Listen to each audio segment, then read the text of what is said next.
Est-ce que tu connais ces 5 ETF à détenir dans son portefeuille pour être suffisamment diversifié, mais surtout performer sur le long terme? Bien entendu, ce n'est pas un conseil en investissement, mais plutôt ce que je pense pour moi qui est une très bonne façon d'investir. On est sur mon interface Trade Republic. D'ailleurs, pense à t'abonner et à mettre un commentaire, ça me fera énormément plaisir. On se retrouve pour le premier ETF qui n'est autre que le Amundi MSCI Emerging Market pour investir sur les marchés émergents tels que la Chine, tels que l'Inde, le Brésil par exemple. Et donc cet ETF est très bien parce que vous allez pouvoir investir sur différents continents et surtout des frais de gestion qui sont assez faibles avec 0,20%. Un encours sous gestion qui est assez impressionnant. Vous avez le petit numéro ISIN ici pour retrouver cet ETF sur vos différents brokers. C'est un ETF capitalisant, c'est-à-dire qu'il ne distribue pas les dividendes perçus mais qu'il les réinvestit. Et si on regarde la performance sur les 5 dernières années, eh bien on se rend compte qu'on a à peu près 30% de performance. À noter que sur la dernière année, c'est une très bonne performance puisque nous atteignons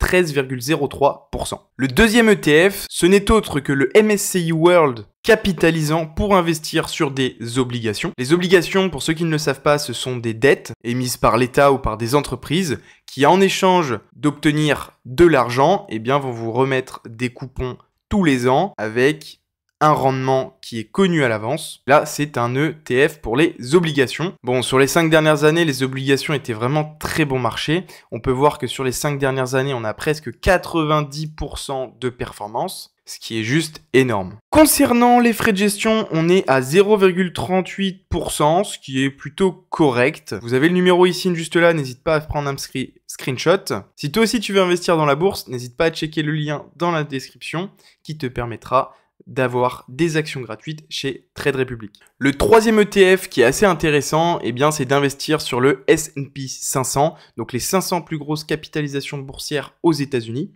Je vous ai mis cet ETF de BNP Paribas qui est vraiment excellent avec 0,12% de frais de gestion, un encours sous gestion qui est assez impressionnant, un PER qui est assez faible. Bien, on regarde qu'il y a majoritairement du Apple, du Nvidia, du Facebook, du Amazon, du Microsoft. C'est principalement des grosses entreprises, il va y avoir Tesla aussi, il va y avoir d'autres grosses capitalisations. Et concrètement, si on regarde la performance sur les 5 dernières années, on est à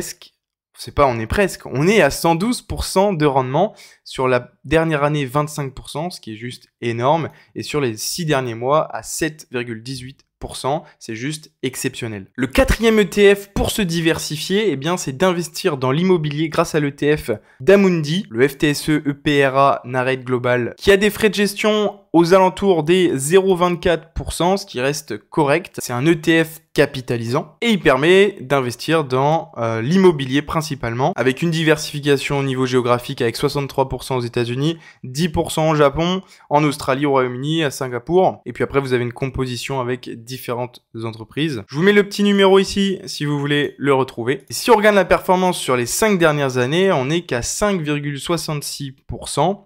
Pour quelle raison? Parce que le marché en ce moment est dans le dur, c'est assez compliqué depuis le Covid, même si depuis un an ça repart à la hausse et le secteur immobilier, je pense qu'il y aura toujours des opportunités. Moi personnellement, je préfère investir dans l'immobilier physique, dans de la pierre directement plutôt qu'un ETF. Mais si vous avez envie de vous diversifier et de pas forcément acheter de votre maison ou des appartements pour les louer, vous pouvez très bien partir sur un ETF ou sur des SCPI. Si vous deviez avoir qu'un seul ETF dans votre portefeuille, ça devrait être celui-là, le MSCI World d'Amundi. Certes, la part est un peu chère à 516 €, mais c'est le meilleur ETF. Pour quelle raison? Parce que tout simplement, vous allez investir sur le monde entier, premièrement. Vous allez investir sur pas mal d'entreprises aux États-Unis, en France, en Asie, un peu partout dans le monde. Et ce sont les meilleures entreprises, les 1500 plus grosses capitalisations boursières au monde, avec des frais de gestion à 0,38%. Un ETF qui date quand même de 2009, donc on a vraiment un bon retour dessus. Et si on regarde la performance sur les 5 dernières années, on est à presque 89% en investissant sur le monde entier. Ce que je veux vous faire comprendre là, c'est que si demain vous devez faire du stock picking et des actions, je sais pas moi, à dividendes, eh bien posez-vous cette question Est-ce que c'est plus intéressant d'investir dans un MSCI World à plus de 10% par an sans rien faire, en investissant en DCA par exemple? Ou est-ce que c'est mieux de faire son stock picking, de choisir ses actions à dividendes, mais de certainement faire moins bien que ces 10% par an, tout en ajoutant du stress à chaque fois qu'il y a des bilans, à chaque fois qu'on doit acheter, vendre? Clairement, cette solution-là, pour moi, c'est la meilleure, et c'est prouvé par différents articles scientifiques, que seuls 5 ou 6% des fonds professionnels aux États-Unis surperforment le S&P 500 sur les 5 premières années, et après, c'est encore moins.